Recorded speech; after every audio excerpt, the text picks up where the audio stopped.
આચાર્યશ્રી તથા શિક્ષકગણ તથા મારા મિત્રો છો તમે બધે, બરાબર. આજે વિદ્યાર્થી નથી તમે, આજે હવે આપણે મિત્રો કહેવાય. હવે આજે તમે જ્યારે વિદાય લઈ રહ્યા છો, તમને ભલે દુઃખ હોય તો મને ખુશી છે કે તમે નવા ધોરણમાં નવી સ્કૂલમાં જાઓ, નવા વિદ્યાર્થી મિત્રો મળશે, બરાબર. એની મને વધારે ખુશી છે કે અત્યાર સુધી ધોરણ 8 એટલે તમારું એક બાળપણ જ કહેવાય. તો એમાં તમે 8 ધોરણ સુધી આ સ્કૂલમાં ભણ્યા અથવા બીજી સ્કૂલોમાં ભણ્યા, બધાય શિક્ષકશ્રીઓમાં તમે ઘણું શીખાય છો.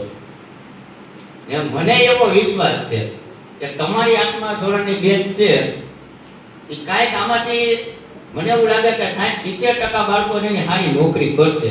તો મને વિશ્વાસ છે કે મારો જે 3 વર્ષનો અનુભવ છે આ ક્લાસનો એમાં, બરાબર, કે તમારી જે મહેનત છે વધારે ના કરો કાંઈ નહીં, પણ તમે જે મહેનત અત્યારે તમારી છે એ જાળવી રાખજો એમને, એટલે તમે આગળ વધશો એ મને પૂરો વિશ્વાસ છે. આપણે આ બાળકો તમે શું કે એનએમએમએસમાં સારા માર્ક આવ્યા, પછી આપણે 6થા ધોરણમાં રોનકભાઈ આપણે પીએસસી ની એક્ઝામ દીધી હતી, એની શિષ્યવૃત્તિ આવે આવી રીતે, બરાબર. આના મહેનત જાળવી રાખો.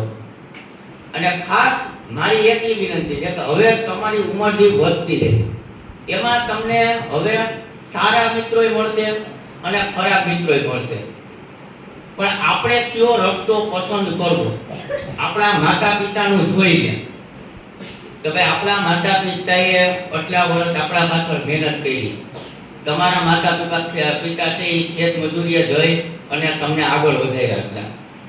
તો હવે તમારો સમય આવ્યો છે કે ભાઈ આપણે 4 વર્ષ 5 વર્ષ જે ભણવાનું છે એમાં મહેનત કરીએ, અને માતા પિતાએ જેટલા આપણે રૂપિયા અથવા જે તમને સુખ દુઃખ બધું આપ્યું એ હવે આપણે પાછળ એને આપવાનું છે. હવે તમારે હવે મહેનત કરવાની છે. મેં તમને ઘણી વાર કીધું આપણે 8મામાં કે હવે અત્યાર સુધી જે થઈ ગયું એને ભૂલી જાઓ, પણ હવે આપણીમાં સમય છે કિંમતી છે કે એક દિવસની તમારા માટે કિંમત છે.